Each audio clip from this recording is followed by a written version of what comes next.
بسم اللہ الرحمن الرحیم۔ السلام علیکم، ویلکم ٹو مائی چینل۔ آپ کے اپنے چینل پہ میں آپ کو خوش آمدید کہتی ہوں۔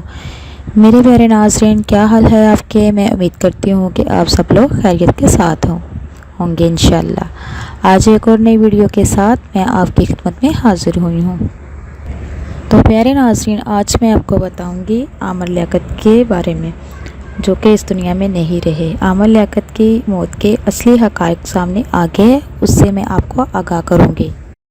تو ناظرین، عامر لیاقت حسین کا پاکستان چھوڑ کر بیرون ملک جانے کا پلان تھا، لیکن اللہ تعالیٰ کو کچھ اور ہی منظور تھا۔ رکن اسمبلی عامر لیاقت حسین انتقال کر چکے ہیں۔ جیسا کہ آپ جانتے ہیں، عامر لیاقت اپنے گھر میں مردہ حالت میں پائے گئے ہیں۔ ان کے ڈرائیور نے ریسکیو عملے کو کال کر کے اس ثانیہ کے بارے میں بتایا۔ واقعہ کی اطلاع ملتے ہی امدادی ٹیمیں پہنچی اور پولیس عامر لیاقت حسین کے گھر پہنچی۔ تو ناظرین، جیسا کہ آپ جانتے ہی ہیں کہ تیسری اہلیہ کی جانب سے گھر چھوڑ کر جانے، اس کے الزامات اور خلا کا کیس دائر کرنے کی وجہ سے شدید پریشان تھے۔ انہوں نے کچھ عرصہ قبل ہی اپنی تینوں بیویوں کے لیے انسٹاگرام پر ایک طویل میسج پیغام شیئر کیا تھا۔ تو ناظرین، ڈاکٹر عامر لیاقت نے لکھا تھا کہ 1 منٹ 1 سیکنڈ میں عقل والے سمجھ لیں کہ کس نے کس کے لیے کیا کیا اور جواباً کیا ملا۔ مجھے کسی کے تبصروں اور مشوروں کی ضرورت نہیں ہے۔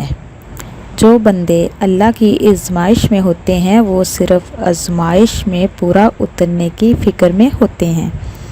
تو پیارے ناظرین، انہوں نے مکافات عمل اور آزمائشوں میں فرق معلوم ہوتا ہے۔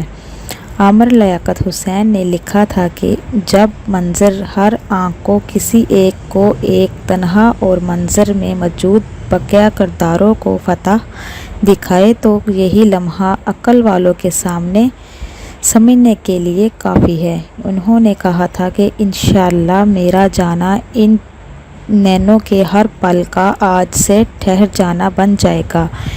تینوں نے کچھ نہیں چھوڑا، جس کا جتنا بس چلا اتنا کیا۔ کچھ عرصہ قبل عامر لیاقت حسین نے ایک ویڈیو شیئر کی تھی جس میں وہ پاکستان کے مشہور گلوکار سجاد علی کے گانے پر گنگناتے نظر آ رہے تھے۔ اس ویڈیو میں دانیہ اور عامر لیاقت کی نجی ٹی وی کو دیے گئے ایک انٹرویو کا مختصر کلپ بھی موجود ہے۔ پوری انفارمیشن جاننے کے لیے میری ویڈیو اینڈ تک ضرور دیکھیے گا۔ جو میرے چینل پہ نئے ہیں، میرے چینل کو سبسکرائب کیجئے، لائک کیجئے، شیئر کیجئے اور بیل آئیکن کو آن کیجئے، اور اس لیے کہ میری ہر آنے والی ویڈیو آپ تک میسر ہو سکے۔ تو ناظرین، انہوں نے ٹویٹ میں لکھا کہ وہ خود پر لگے غلط الزامات کے حوالے سے کچھ دیر بعد سرزمین پاکستان سے اپنا آخری بیان جاری کریں گے، جس کے بعد وہ اس ملک کو ہمیشہ کے لیے چھوڑ دیں گے۔ انہوں نے اپنا پیغام یہ بھی شیئر کیا ہے کہ جانے سے پہلے میں سب سے معافی مانگتا ہوں، مجھے معاف کر دیجئے۔ جیسے جیسے میرے پہ الزامات لگائے گئے ہیں، میں منہ دکھانے کے قابل نہیں رہا۔ میرا اللہ جانتا ہے، مجھے کوئی ضرورت نہیں اپنی صفائی دینے کی۔ تو پیارے ناظرین، کسی کو خبر تک نہیں تھی کہ ڈاکٹر عامر لیاقت حسین اس طرح دنیا چھوڑ کر چلے جائیں گے۔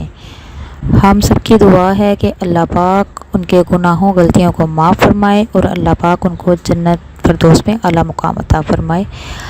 انشاءاللہ نیکسٹ ٹائم ایک اور نئی ویڈیو کے ساتھ آپ کی خدمت میں حاضر ہوں۔ اب تک کے لیے اتنا ہی۔ اللہ پاک آپ کو، مجھے اور سب کو اپنے حفظ و ایمان میں رکھے۔ اللہ حافظ۔